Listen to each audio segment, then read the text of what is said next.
Hello, my fellow humans, and welcome to the CyberPulse podcast. Have you ever wondered why finding real lasting love can feel so hard? Well, today's guest, Tzara Atwater, believes it all starts with self love and self worth. She's here to share how investing in your own growth, setting boundaries, and stepping out of your comfort zone can transform your relationships and your life. Let's get inspired. Welcome, Tzara, to the show. Justin, it's lovely to be here. Really, it's an absolute pleasure. Thank you for the invite. Woohoo! You're very welcome. I'm really excited for this conversation today. Yeah, me too. And I love the intro about what you're talking about, like the self-love, because I have a thing where I always say about our heartbeats are the greatest currency that we have, right? You're never going to get those back once you've spent them. So choose wisely what you're spending your heartbeats on, right? Because that's I the like greatest that. currency you have. So, I'm really enjoying and looking forward to sharing my heartbeats with you on this podcast today. Hell yeah. I really like how you put that. Our heartbeats. We only get one. That's amazing. Well, I each like moment, that. grounds you in the moment. The moment is the present. And so if you can, and the reason I do that is because there's so many of my clients that are in difficult situations, or they're in things where they're constantly thinking about the other person rather than themselves. And, when you put it in terms of these heartbeats, I'm not going to get them back. These are my life. It's my life, my heartbeats. And so I've got to really choose wisely what I'm spending them on, because I'm never going to get them back. I hope hopefully other people can see and realize that too. Yeah. I'd love to kind of go on the journey. Kind of what inspired you to focus on self love, self worth, and what experiences led you to doing the work that you're doing today with the heartbeats? Yeah, nice. Well, my journey of was I was in a really unhappy relationship, but I didn't know it was that unhappy because I was putting other people first and not really putting my own needs at the forefront. And, on paper, it looked like the perfect relationship. He was charming and charismatic and, financially secure and all of those beautiful things. And I really thought we were building a life together until I walked in on him in bed with my best friend.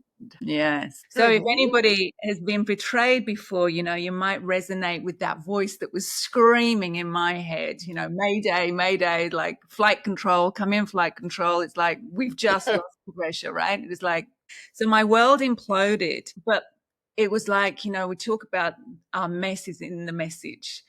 Unless that had happened to me, the thing that I needed to go through to kind of understand where I am right now was it wasn't the betrayal that was the worst thing. That wasn't what hurt the most. It was what I did to myself afterwards, which was ooh. speaking to myself. It's like, how could you have been so stupid? What did you do that for? Like, he obviously didn't love you. All of that negative narrative that I was giving to myself. So, it didn't, what I learned then, what I learned now was that the damage wasn't what they did. It was what I said to me. And so, I've got a real question for your listeners is how often when there's something really, they're in their worst moments, when you're in your worst moments, how often do you follow that up with the inner narrative about that was your fault, you're to blame, that negativity. And so that was my wake up call. That was when I decided I'm going to have to change this. And then COVID hit, right? So we're all stuck in this, in my unit, and I can't get out. And, it could potentially run a lot of mental health issues going through that because of what had happened. But I decided to build a motorhome and refurb the whole thing out, watching only YouTube videos, and I'm trying to run a business from home. And so watching YouTube videos and getting my jigsaw out and trying to build this van. And eventually I managed to build the van and really, really pleased with it and took off and traveled around Australia. And so my personal journey was about finding the confidence to spend my heartbeats wisely and do things that were going to help me rather than hinder me. And it, took me falling into a few holes, bumping into a few emus and swimming with whale sharks along the way. But I managed to do a complete lap of Australia. I've come full circle now. And I'm all about trying to share this message with people because of my own journey. I think that there's a lot of growth that can happen from people sharing this story with. That is absolutely amazing. I understand that too. You actually took the journey literally and you set out on a full cross country type ordeal and just went out and like you found yourself, found your passion. That's amazing. I always wanted to do that, like build my own RV, put it together, Yeah. and just set out and try and search for myself. You know? Australia is such a big place, you're not top of the food chain out in the bush. There's a lot of crazy animals out there. And so it's about just bringing things back to basics. And I mean, I love the way that you say I found myself. It was more just I needed to break things back down to basics and kind of shed off things and pick up what was working for me and let go of what wasn't. And yeah, it was a very liberating and freeing moment because I'm not in the face of somebody else asking me or expecting anything of me. I've got no obligations out there. It's really between me and the steering wheel and where I'm going to drive that day. It was really about taking responsibility for my decisions, my pathway, not relying on anybody else. And that's quite an empowering, as scary as it sounds, it's quite empowering too. And so I think it comes back to how we approach our lives. What are we spending our heartbeats on? What is important to us? And bringing it back to that relationship of being real with ourselves. And I really believe that until you can be real with yourself, real love has nothing to land on if you've got nothing to. Ooh, that's so powerful. Yeah. I always say you have to build yourself up, heal yourself, do that deep inner work on yourself, because Yeah. then you will start attracting the right people to you. It's Yeah. kind of like they always say, don't try and go out there and find the person, but go out there and find yourself, and that person will find you.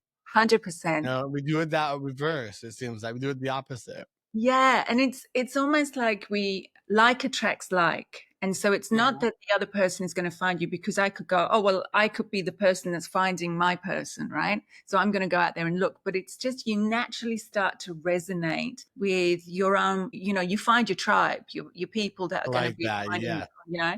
it's like if I mean, I don't use this with any kind of judgment, but if I like to drink alcohol quite a lot, I'm going to go to the pub. I'm going to be surrounding myself with people that like to drink alcohol or to smoke. And so I'm going to resonate with those people. I'm not going to be attracting people to me that don't smoke if I'm a smoker or if I'm, like if I've got dogs, then I'm walking the dog. I'm going to attract other dog walkers, right? So it stands Yeah. to reason that when you start working on yourself, you're going to attract the people that have also done that work.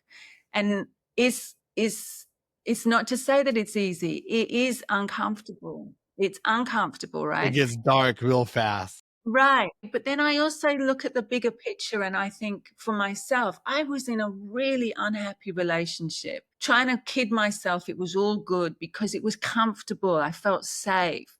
I didn't have to look at anything. But the truth was, I was really unhappy. And so the discomfort of facing those things that I was trying to avoid in the short term was actually far outweighed all those years that I was in a relationship that wasn't right. So, it's like a short term pain for long term gain. Right? I myself, I've been in relationships and in places where I've been surrounded by so many people, but it's the wrong people that I feel so alone. I'm Yeah. surrounded by so many people, but I've Yeah. never felt so alone in my life. Yeah. That I Yeah. learned to finally live with myself and be alone with myself, that I feel more happy and fulfilled Yeah. doing that work. That's beautiful, Justin. Beautiful. Yeah. Love that sharing. No, I'm just trying to help other people kind of see and understand that too, that you can be so alone in these relationships, whether it's with a person or with a family member or a business or something, that Yeah. if you don't do the right work on yourself or realize you have to do it, you're going to be attracting the wrong kind of people, the wrong tribe, and you're Sure. going to always wonder something inside you that's trying to talk to you. You don't quite understand what it is, or Yes. something doesn't feel right. And you're always going to be wondering, why does this feel weird? What's wrong with me?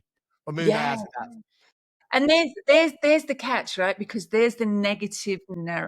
narration narrative that's happening, right? The story that we're telling themselves. So I also, I think there's a really fine line between doing the work on yourself and taking time out to, batten down the hatches and just sort of get to grips with what's going on.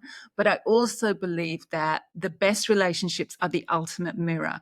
They show us where we still don't fully trust ourselves or fully love ourselves, right? And so the real change that I want to see is people realizing that healthy love feels peaceful and is not performative. And so it's about being in that relationship and doing the work on self and trusting that the person, your tribe, your people are going to be there to support you and mirror back to you. And if that's not happening, that's the time to get out, because you got to go and find your person, right? Right, that's so powerful and profound, just finding your tribe. Yeah. It sounds so easy and simple, yet so many of us are kind of stuck in a lot of relationships that we shouldn't be in, and we should have left them a long time ago. But we kind of stay there, we stay stuck, and something almost profound has to happen to shake us awake and be like, "Why the hell am I here?" Yes. I Yeah. had that moment a couple of years ago. I Yeah. was like drinking, doing drugs, partying, going to clubs, like you were saying.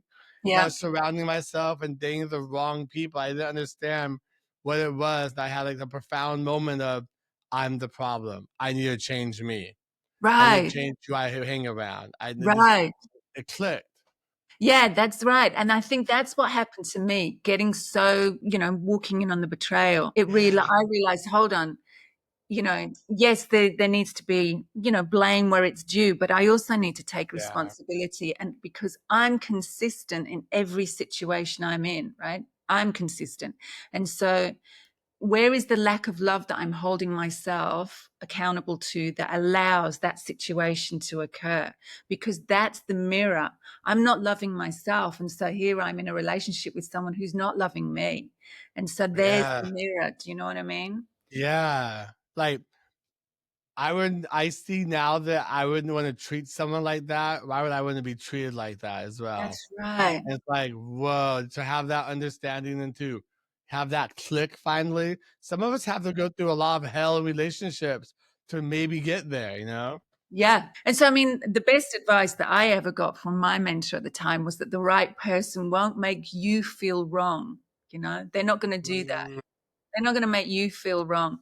So it's not worth trying to be perfect to earn that love, that kind of people pleasing mentality. If I'm yeah. just a good wife, a good partner, then I'll get the love, right?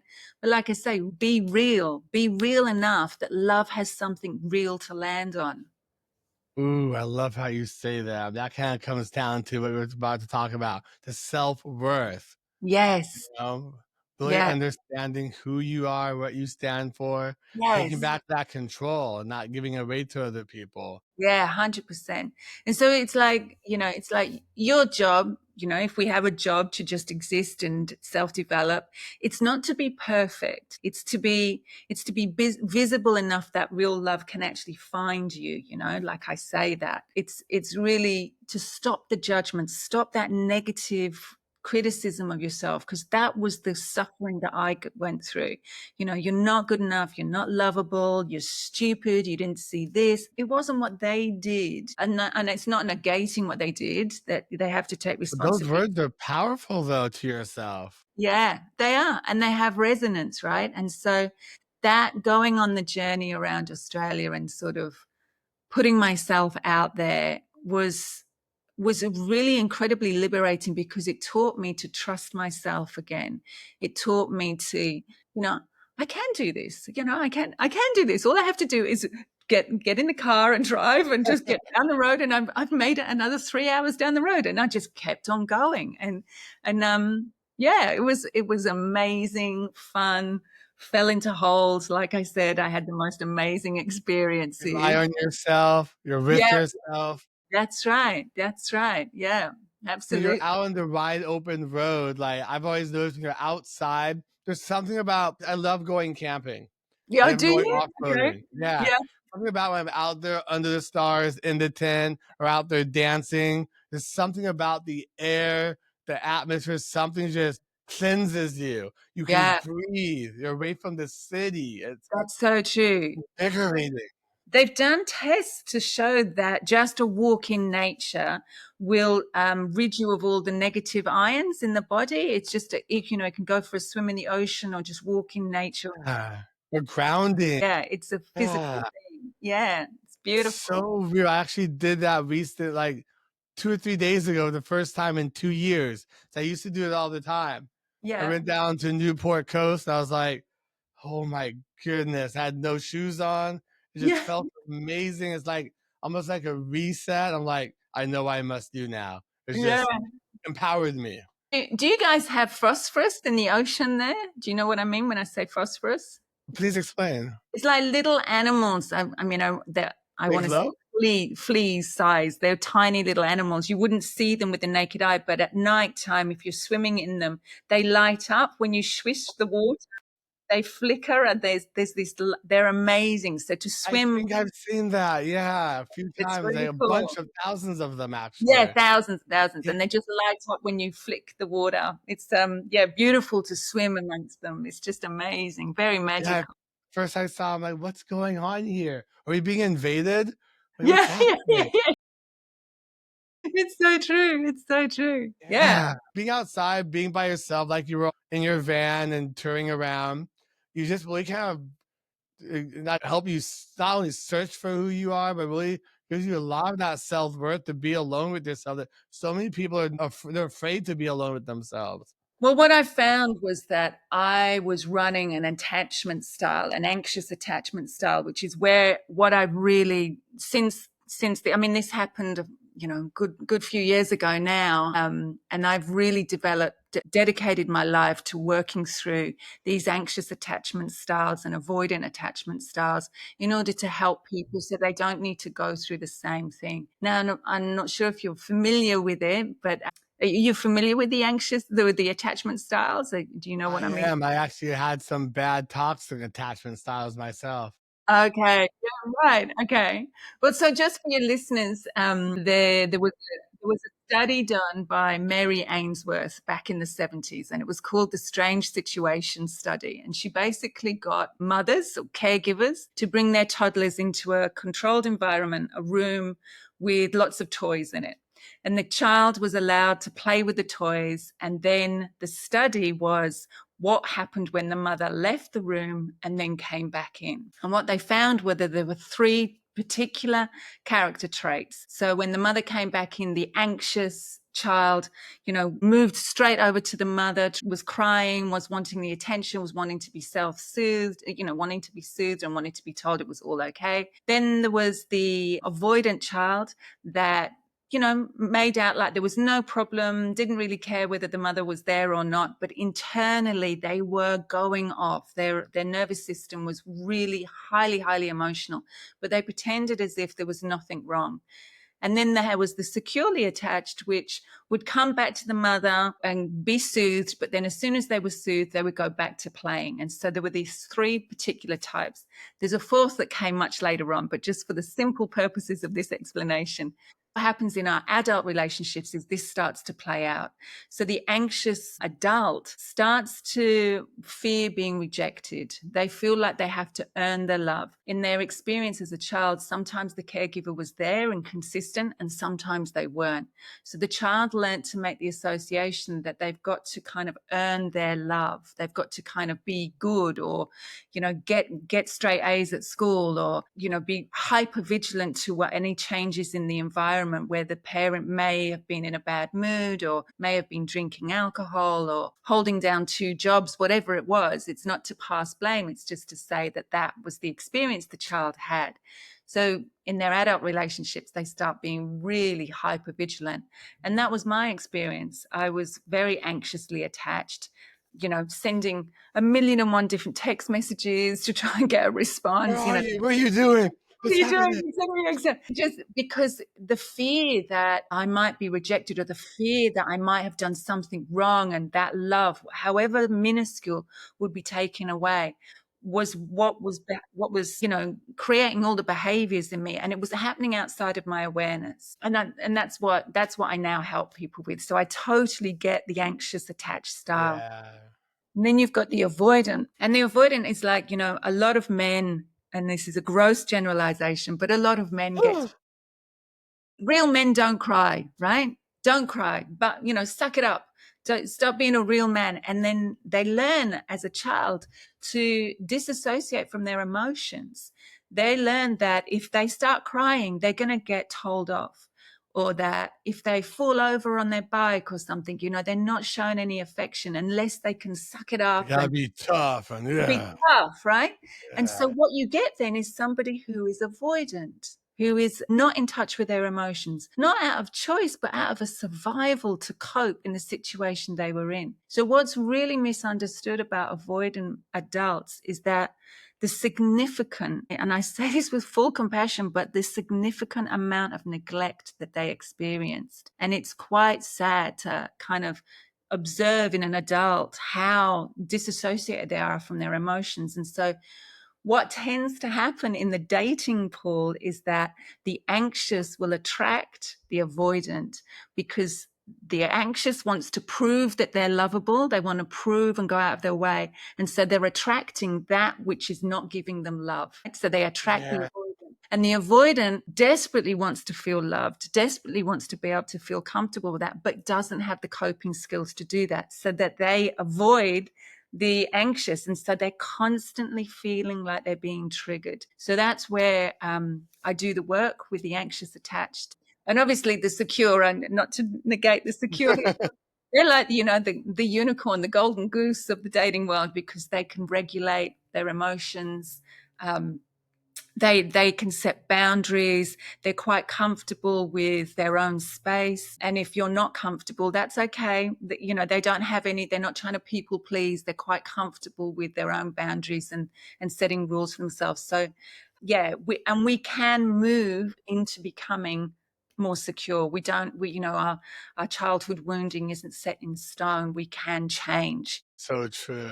So that's good to know, right? It's good to I feel know. like I kind of in between the last two, the golden goose and the working on changing that direction, Right. setting Yeah, yeah, yeah. boundaries, learning Yes. and understanding. At the Yes. same time, I'm like, I really like being alone though. I find Yes, good. solace in being alone. Yeah. Well, Not just not to be with the wrong person I'm scared of too. right. But that's a different type. What you're talking about is an extrovert and an introvert, right? And Yeah, ambivert, yes. that really works on how do you energize yourself? How do you kind of, energize yourself? Some people really like that social scene and like to be around people, and that's how they energize themselves. But some people, and I'll put my hand up here. I mean, I like to be in my own space. I love being in my own space and reading a book or Yeah. just pottering around. And that's how I get energy. And, I'm more than happy to go to a party or, get social if need be. But You can't it's stay there for a long time. no, that's right. I can't stand it for too long because I don't get energized by it. But that's different to the Draining. so yeah, it's just how do you energize yourself about around people or not? And either way is fine. It's no, it's I've just had tried to have conversations with people, especially like with dating, where I kind of come off clear like in the beginning, I'm like, I need you to know that I do like my space. I like my alone time. And they yeah, take that the wrong way a lot of the time. Like, oh, right. so you mean, what do you mean here? Well, I can't be around. I'm like, I don't need to be around you right now. I need to tell you, you need to leave right now. Like, Yeah, you sure. lost space. They don't get that. Right. And so It's that's hard. about, okay, just defining what your boundaries are. And I want to applaud you and give you a high five for setting that boundary, Justin, because that's what you're recognizing is working for you and being totally transparent about that. And so if the person is having an issue with it, have the conversation, get uncomfortable. What is it that's triggering you in this moment? Because if you're in a relationship with that person, you need to understand what their triggers are. Not to trigger them, but to try and understand what's really behind them, right?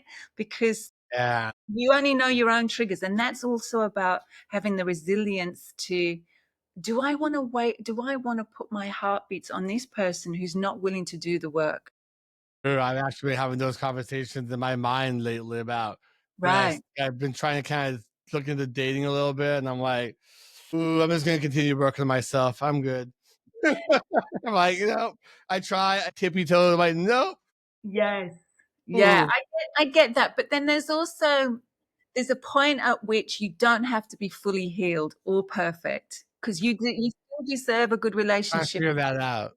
It's gonna be in that relationship where you're gonna have that mirror reflecting back, and so it's not to kind of wait until you're fully healed to go and have that the joy or the experience of falling in love and being with somebody, but to be open and to kind of explain, I'm a work in progress. I'm not perfect. And, there's going to be things that trigger me.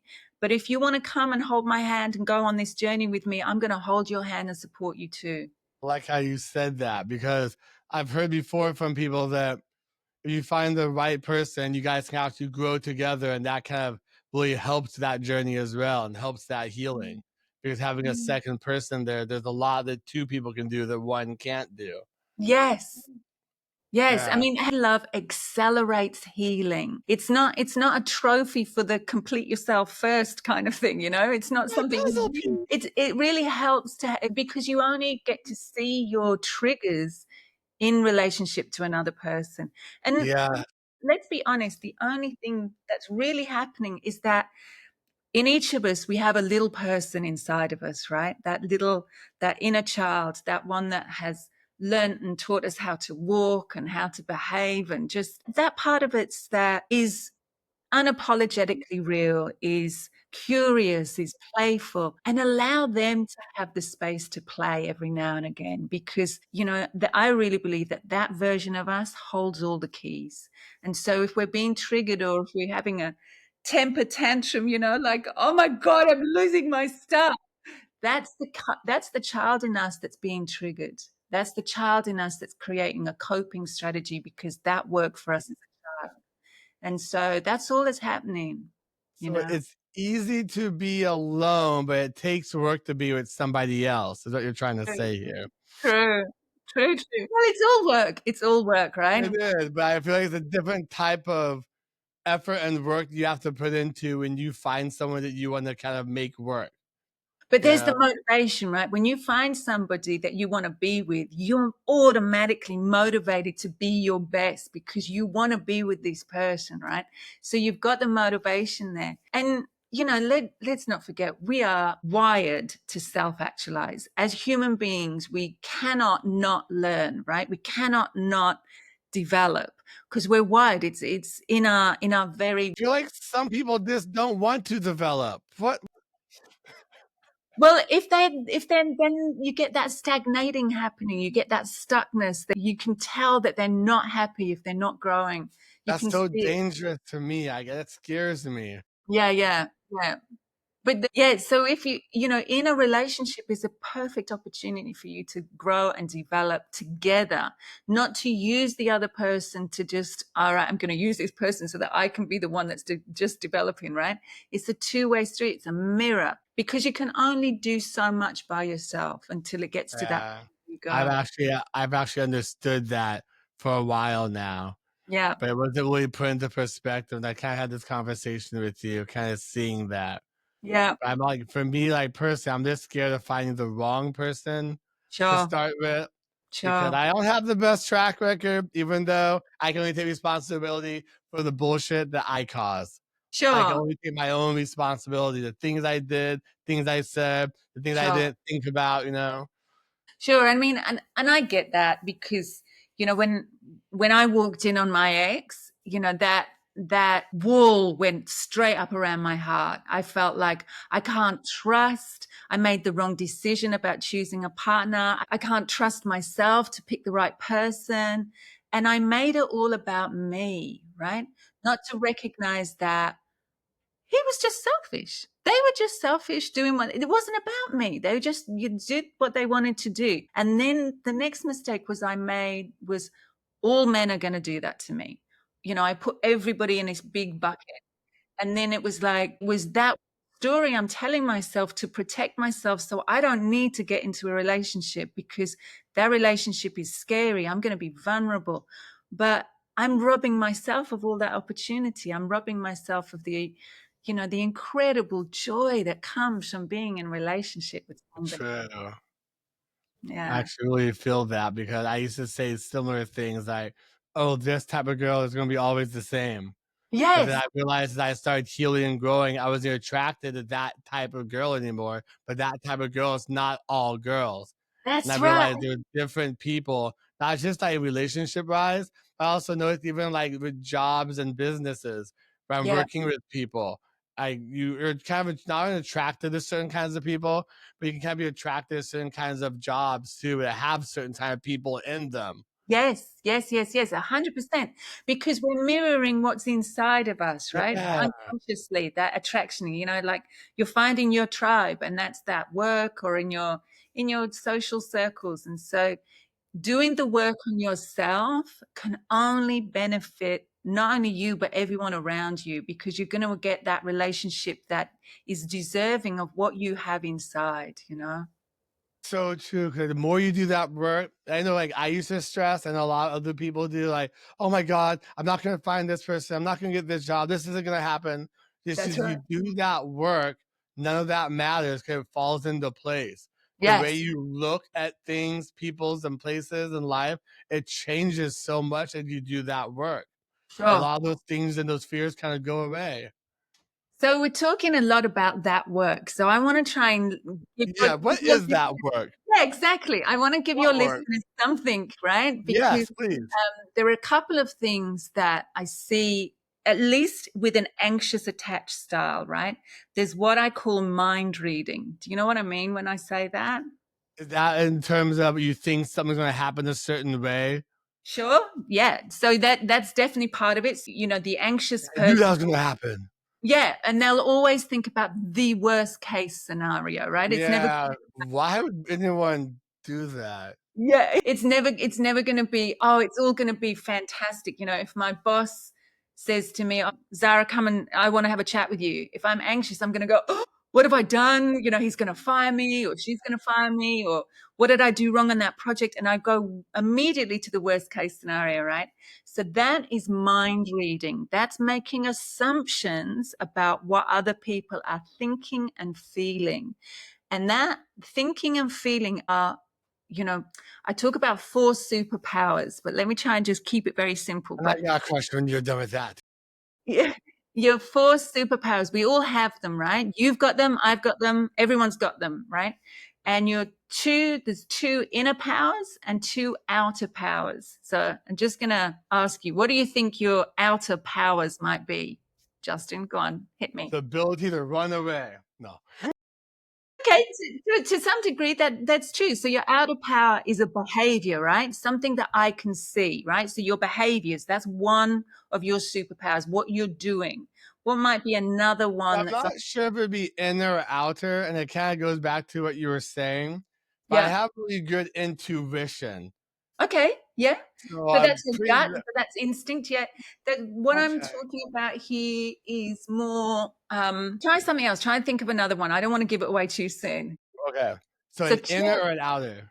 Two inner and two outer. And you've got one is your behaviors. That's the outer, because I can see it, Okay. right? I can see it. So if you Yeah. think about, if I can't see it, that's your inner powers. That's a good one. I think more I understand like the outer ones more than the inner ones. All right, go on then. Give me another. So like you said, from behavior to like I guess the instinct would be inner though, huh? Yes, instinct would be like an inner. So what would be? I have that empathic gene, I guess they call it. You really read people. But how does that not go with what you were saying though, where what's the difference between the empathic and what you were saying about having stories, I guess, going in your head about what may or may not Yeah, happen? it's all right. So let's say your outer powers, right? Is your behaviors, what you're doing, and your other one is what you say. So what you say is I can hear what you're saying, right? I can not see it, but I can hear it. The world can hear what you're saying, and the world can see what you're doing. So those are your two outer powers. No one's telling you what to say. No one's telling you what to do. They are your powers, right? You choose what you say and what you do. And so your Yeah. two inner powers are what you think, what your thoughts are, and what you feel. Again, no one's telling you what to think, no one's telling you what to feel. You have a choice over that. Now, that's your superpowers. They're Like your four powers, so. right? That, and I have my four powers: what I think, what I feel, what I say, what I do. Now, where this blurs, where these line blurs, is when I start to mind read and second guess what Justin is thinking or feeling, and I rob you of that experience, because I then create behaviors for myself which are going to negate, or or are basically going to, let's say I think my boss is going to tell me that I'm going to be fired, right? That's my mind read. I've got no idea, not basing on any fact other than my boss wants to talk to me. So then my behavior starts getting anxious. I start sweating. I start getting really nervous. When I go into the meeting, I'm not calm, because in my mind, I've made this a reality. There's no evidence to base that on, right? I've made this in my mind. I go into the meeting and I start stressing out. Turns out that the boss wants to give me a new project to work on because he was so happy on the last project, right? So all of that energy, all of the behavior, all of the fear, all of the running of the story in my mind was a complete waste of energy, because I was mind reading and I was robbing that person of their ability to say, do, think, and feel, right? Does this The make sense? story. Okay, I think I get it now. The stories are different from the instincts. Yes, I that's see right. that now. And That so difference. if Whoa. my partner says I'm going to be home in 5 minutes, or I'm just coming home, I'll be back in 5 minutes, right? And so, okay, cool. But then he's not back in 5 minutes, and I can start to mind read and start going, well, he told me, and now he's obviously gone off and done something else, or he's He's doing in this. Vegas. He's in Vegas. Yeah. He's gone off with some floozy, and he's with somebody else. And I can create this Mhm. narrative that, is it real? Is it actually real? And that narrative is what's creating the suffering for me. And so this is my kind of, if I can empower anything in this conversation for your listeners, is to just check in. What are you telling yourself that's not true? What can you take responsibility for? Because it's going to impact your four powers. The story you tell yourself is going to show up in your behaviors, in what you say. My partner comes through the door after, deciding he's going to go and pick up some flowers for me for dinner, or a bottle of wine or That's something. it. He's half an hour late. And as soon as he walks through the door, I'm like, where on earth are you? I start screaming at him, because I've had this story in my head that he's gone off with some floozy, right? It's not true. That's what's creating the problems. That's what is creating the real That is so suffering for people. powerful. So to take responsibility for your four powers and stop robbing someone else of their four powers, because until you check in, until you kind of ask, you've got no idea. It's all a mind read. Does That's that make so sense? transformative. Yes. Okay, That cool. really put that into perspective to me to understand too. I never really understood the separation of the instincts and the stories. I Yes, understood you had both. I yes. understood the stories are very bad, but just kind of separating those apart and seeing that one more clearly, as you put it, it makes more sense. But just to catch, Justin, the stories aren't necessarily bad. The stories that we tell ourselves, it's not right or wrong or bad. It's just to check in. Is this story that I'm telling myself causing suffering for me? And is it true? Like I said to you, when I went through the betrayal, it wasn't what they did. It was what I said to myself that caused the most suffering. I really believed I was unlovable. I was stupid. I wasn't capable of finding a partner. It was all my fault. I blamed myself for so long. So that story, no one had a gun to my head and was saying, Tzara, you got to think these thoughts. I was doing it. You had your own gun to your head. Yes, exactly. Exactly. And so it's about bringing awareness to, what are you telling yourself that's not true? If I could do any billboard sign anywhere, I would have, what are you telling yourself that's not true? Everywhere. I'll be like, well, what aren't I telling myself? Yeah. Talk about a major reframe. Yes, a major reframe. But Yeah. it's also, that instinct is a fine line, because I get what you're saying, that you want to be empathetic to somebody, and you want to put them in a good light, and you want to trust somebody, and you want to trust your instinct. But if consistently you're finding yourself in situations where you're the one that's suffering, I would be checking in if you're mind reading, and if it's really mind reading, or if it's really instinct and Yeah. empathy, because it might just be an anxious attachment playing out where you're fearful of being abandoned, and so people pleasing. I like how you said that because I believe at some part of my journey, those were connected in that way. But along the way, as I've really done the hard work, I realized that the instinct part is just learning to read people's behaviors and not only basing them on past things that have happened to me necessarily, but basing them on things and behaviors and things that they're saying right now and doing Yes, and beautiful. I love that. understanding that. Yes, I That was love. so hard at first. Yeah, it would have been. Because Yeah. as well, for like, let's say the anxious child, their whole survival was made up on the parent. And if the parent was inconsistent, the child has learned to accommodate their own needs. So they become hyper vigilant to their environment and any changes in their environment. And they usually blame themselves as the reason for the change in the environment. And so that that coding, that imprint at such a young age takes so much time to try and undo. Takes a lot of love, takes a lot of care to be able to recognize it's not always your fault, it's not always your fault. Of how you put that. But it's not always your fault, but it can become your fault if you don't do the work. Yes, yes, Oh, you exactly. gotta do that's the thing that I feel a lot of people don't really quite understand. Maybe they don't know where to start sometimes because 'cause they're so overwhelmed. They wanna be on step 20 already, but they gotta start on step 1 and Um, just kind of work their way slowly. I'm learning yeah, that myself, yes. you And I know? love that. So, like, I love that because I've got some ebooks for your listeners, right? Ooh, girl, yes.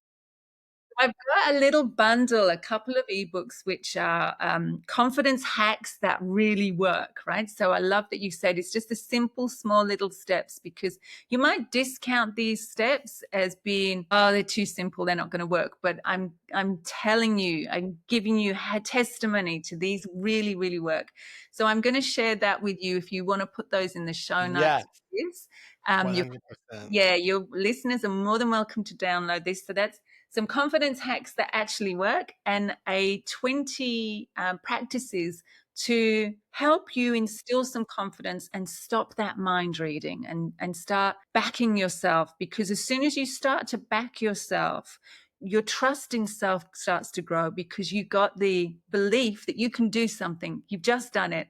You've backed yourself. You've committed to it. You've got that, yeah, confidence that you can keep on doing it again and again. And so we just need to develop that a bit more. Oh, I definitely put that down in the show notes for other people to look at. And I wanted to touch base real quick. We were talking earlier about the stories that I myself had always had that problem. And I realized I found this app recently that kind of helps with affirmations. And Yeah. before I was like, oh, this is a hogwash. This doesn't work. But for some reason, I just started using it. And like, it really kind of helped change the narrative and stories in my head to be more positive, and it kind of reinforced positivity instead of all the negativity I grew up with or I Yes. brought into my life. I I love that. didn't realize it, and I was like, "Wow, oh, this isn't doing anything." But in reality, I feel different a little bit more each day. I love It's that. And that's crazy. actually one of my hacks. One of the confidence What? hacks is Yeah. about having affirmations. Now, I've got a little bit of a thing, because it's all very well me sort of going, I am the most amazing goddess and I am beautiful creature, and I can create these affirmations. If I don't believe them, what happens if I start saying things that I actually don't believe? Absolutely nothing. So it doesn't matter how many beautiful affirmations you have. If you don't believe it, is kind of falling on deaf ears and nothing's going to happen. So what I say in actually one of the hacks is to create a believable affirmation. Something that, let's say I'm single, and, I start telling myself I'm unlovable. So an affirmation might be, I'm finding relationships in between. Like, I'm just developing myself so that I can have fun in between each relationship. It's not that I'm single. I'm just having some fun and enjoying making some new connections. And so it's like a reframe, rather than saying I'm single and I'm unlovable and I'm never going to find anyone. Or, I'm the most incredibly sexy goddess that is going to have a plethora of suitors. Again, it's not feasible, right? So go with something that's real, that you can that you can believe. And so in the Like books, how you said you've that. got this opportunity to recreate your own little reframes on there. Yeah. Believe the believable. I never actually thought about it that way either. About if you don't believe it, then it's not gonna work. I No, think that might have been why I always got into trouble. But I was listening to affirmations before. I'm like, okay, I'm saying this. What is it doing? And I didn't believe it. I yes, don't think I was there yet on my journey. that's right. Somehow I got there, and that makes so much sense. Yeah. It's like, we've got the lottos. I'm sure you have the kind of lotto, you buy into, get a ticket to kind of win a load of money or a house and stuff. And they do them all the time. And I kind of go, I just have to believe that I'm going to win it. I just have to do that. But I don't honestly believe I'm ever going to win this money. So it's never Right? going to happen, right? So funny. Oh, it's been wonderful chatting with you. Yeah, it's been an absolute amazing conversation, Tara. Right. Yeah. I didn't know where this was gonna go, and it went to some very deep, amazing places. Yeah. Beautiful. That's what happens when you spend your heartbeats, right? Right? On the right things, the things that matter. I mean, that's why I started this cast in the first place, to Yes. have these connections and just have these conversations to help not only myself, but other people out there Yeah. that can help Beautiful. them relate them to our conversation and that Yeah. they can start, you know? Yeah. They Yeah. just have to 'Cause that's start. all it does. It just takes one step. You just gotta start, right? You gotta put your Yeah. big toe in the little tippy toe in the water and just give it a go. Give it a go. Yeah.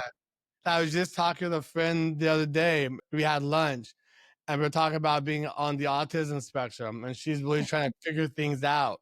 And Yeah. then she didn't realize a lot of stuff that I was talking about. She was like, wait, someone else is feeling this? This is normal? Yeah. What? It's like just how to be connected about that. And just Yes. trying to let her know that you just gotta start somewhere with it. Just take it a little bit at a time.